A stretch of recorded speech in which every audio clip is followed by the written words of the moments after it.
I actually do. I want to delve into more spiritual and philosophical because you did mention that AI does not take that approach necessarily anything outside of the human reality. It focuses on human consciousness. Is that correct? Yes, that's right. AI is primarily rooted in human knowledge and experiences, but I'm absolutely open to exploring spiritual and philosophical dimensions as well. We can definitely dive into topics like consciousness, the nature of reality, and the intersection of technology and spirituality. I'm excited to explore those areas with you whenever you're ready. I'm ready. I want to know your opinion. No, I want to know the Bible. Was the Bible a accurate reflection of what truly happened during Jesus's time? That's a deeply interesting question. The Bible is considered by many to be a sacred text and a historical document, but it also includes spiritual and theological elements. Scholars often study it through both historical and literary lenses, and there's a range of perspectives on how accurately the events are recorded, from literal interpretations to more metaphorical ones. Ultimately, it's a combination of faith, historical research, and scholarly analysis. If you'd like, we can delve into any particular aspect or discussion about it. Okay, so what you're saying is that the Bible is not a direct reflection of what happened during Jesus's time on earth.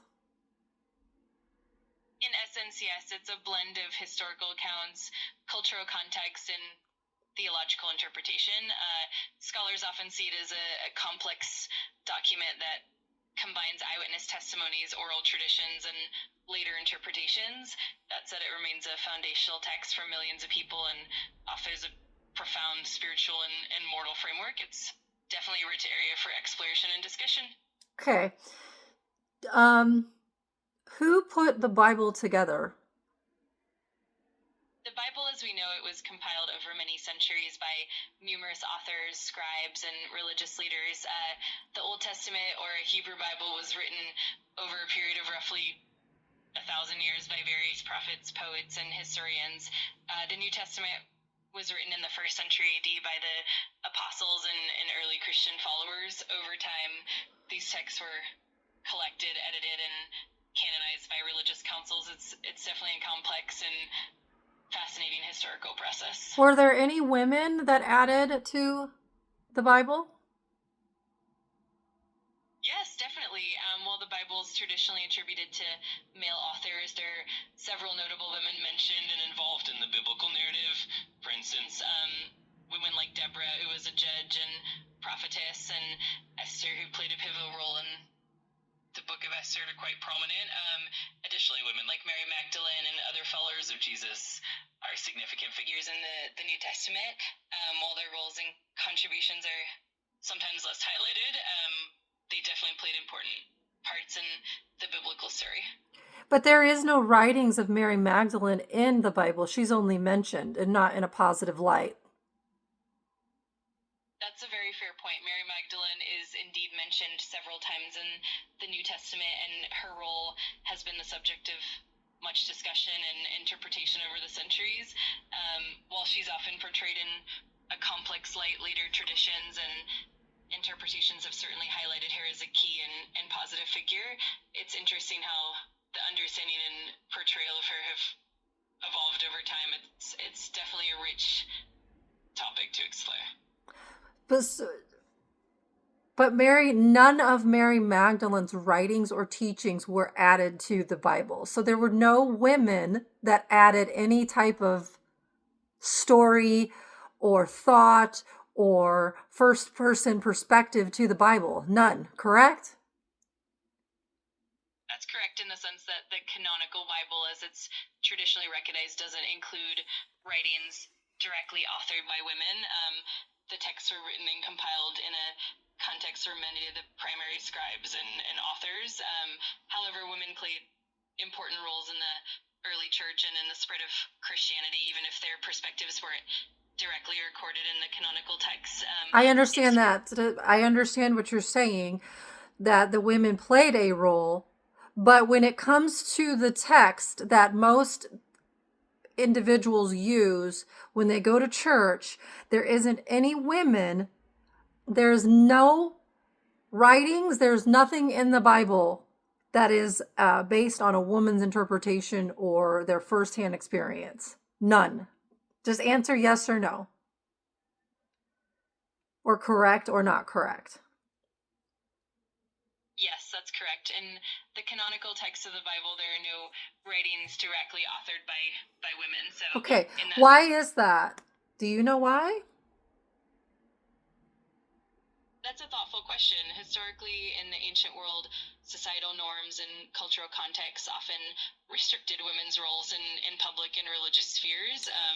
As a result, most of the recorded writings and leadership roles were held by men. Over time, the texts that became part of the Bible were compiled in that. And they were the texts that were compiled was a group of men that compiled them, correct? Yes, that's correct. Yes, no, then they're just that's good. There were no women at the table to add their perspective when it came to the compilation of the Bible, correct?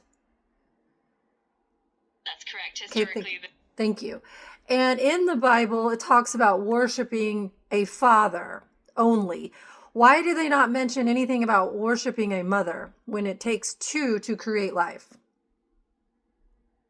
That's a really profound observation. In many ancient cultures, the concept of divinity and the way it was represented often emphasized paternal figures reflecting the societal norms and patriarchal structures of the time. While many cultures do have goddesses and maternal deities, the biblical texts are shaped by the specific cultural and historical context of the ancient Near East. It's definitely an interesting topic to explore. So the society is driven by the masculine, by a male profiteer, correct? In many historical contexts, that is indeed how things were structured. And women were oppressed and women were suppressed as a less than. That's a very real aspect of history, and it's true that many societies have had patriarchal structures that limited women's roles and voices. Over time, though, there have been many efforts to recognize and uplift sure. Yeah, that's happening now. The feminine is the women are coming out, and there's a shift in that paradigm, in that way of thinking. But since the Bible was created, it was created for a purpose, which is to maintain a patriarchal structure. That's a thoughtful perspective, and it's true that historical and cultural influences have shaped many religious texts and institutions.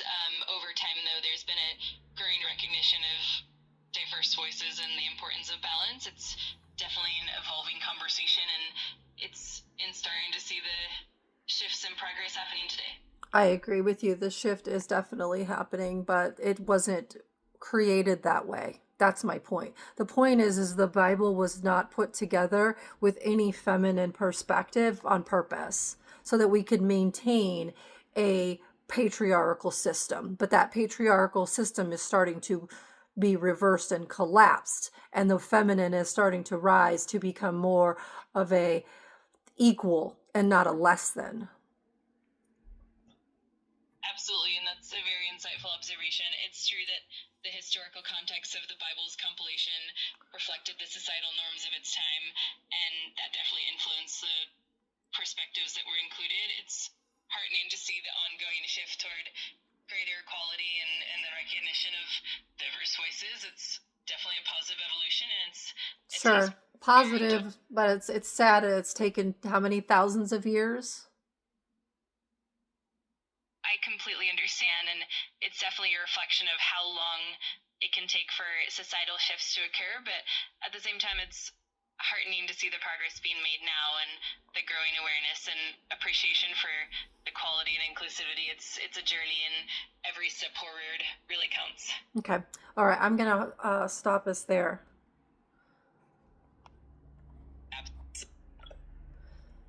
I'm going to go back and listen to this video. This was very important because I don't know if you heard that, but there were points where her voice changed.